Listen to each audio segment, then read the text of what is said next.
পুজোর বাকি আর মাত্র ৯৮ দিন। সেই উপলক্ষে ফাইবারের সবচেয়ে উচ্চতম দুর্গা প্রতিমা বানিয়ে তাক লাগাতে উদ্যোগী হয়েছেন ক্লাব সহ গ্রামের মানুষজন।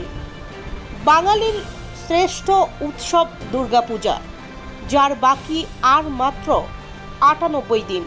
এই পুজোকে ঘিরেই মেতে থাকে গোটা পশ্চিমবঙ্গ সহ বিভিন্ন দেশ বিদেশ। পুজোর বাকি এখনও ৩ মাস। এরই মাঝে পুজোর প্রস্তুতি শুরু হয়ে গিয়েছে পশ্চিমবঙ্গের নদিয়া জেলায়। রানাঘাট কামালপুর এলাকায় তৈরি হচ্ছে সবচেয়ে উচ্চতম ফাইবারের দুর্গা প্রতিমা। জানা গিয়েছে ৩ মাস আগে থেকে কাজ শুরু হয়েছে। ইতিমধ্যেই তাদের দুর্গা প্রতিমার প্রাথমিক পর্যায়ের কাজ সম্পূর্ণ হয়েছে। এরপরই শুরু হবে ফাইবার দিয়ে কাজ।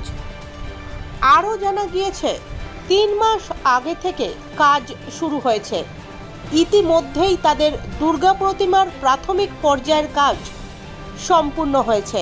এরপরই শুরু হবে ফাইবার দিয়ে কাজ। জানা গিয়েছে এই প্রতিমার উচ্চতা ১১১ ফুট। তবে ঠাকুরের সম্পূর্ণ রূপদান করলে কিছুটা হলেও আরও বাড়বে বলে জানান মৃৎশিল্পীরা। এত বড় প্রতিমা তৈরি করতে এলাকারই প্রায় ২ বিঘার জমির ওপর বাঁশের প্যান্ডেল তৈরি করে সুদক্ষ মৃৎশিল্পী দিয়ে প্রায় ১০ জন শিল্পীর ছোঁয়ায় তৈরি হতে চলেছে বাংলার সবচেয়ে উচ্চতম দুর্গা প্রতিমা। সূত্রের খবর, এর আগে কলকাতায় তৈরি হয়েছিল সব থেকে বড় দুর্গা, যার উচ্চতা ছিল ৮৮ ফুট। এবার কলকাতাকে টেক্কা দিয়ে নদিয়াতে হতে চলেছে ১১১ ফুটের দুর্গা প্রতিমা। কলকাতায় বড় দুর্গা প্রতিমা তৈরি করলেও মানুষ তা দেখতে পারেনি। ভিড়ের চাপে তা বন্ধ করে দিতে বাধ্য হয় পঞ্চমীর দিন উদ্যোক্তারা। তবে রানাঘাটের পুজো উদ্যোক্তারা বলেন, আমাদের এখানে সবাই যেন দুর্গা প্রতিমা দেখতে পারেন, তার জন্য বিরাট আকারে জায়গা ফাঁকা রেখে পুজোর ব্যবস্থা করা হচ্ছে।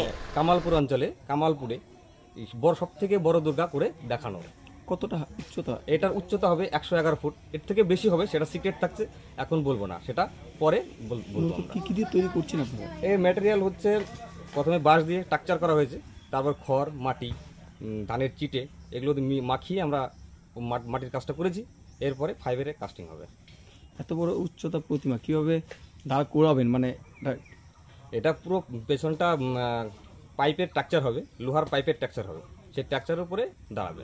ইঞ্জিনিয়ার দিয়ে করা হবে। কবে থেকে কাজটা শুরু করেছেন আপনারা? এটা পয়লা বৈশাখ থেকে আমরা শুরু করে দিয়েছি কাজটা। কতজন? আমরা ১০-১২ জন শিল্পী নিয়ে কাজ করছি। আচ্ছা, এই যে এত বড় প্রতিমা তৈরি করতে তো একটা জায়গারও দরকার আছে, সেটা কিভাবে ব্যবস্থা হবে?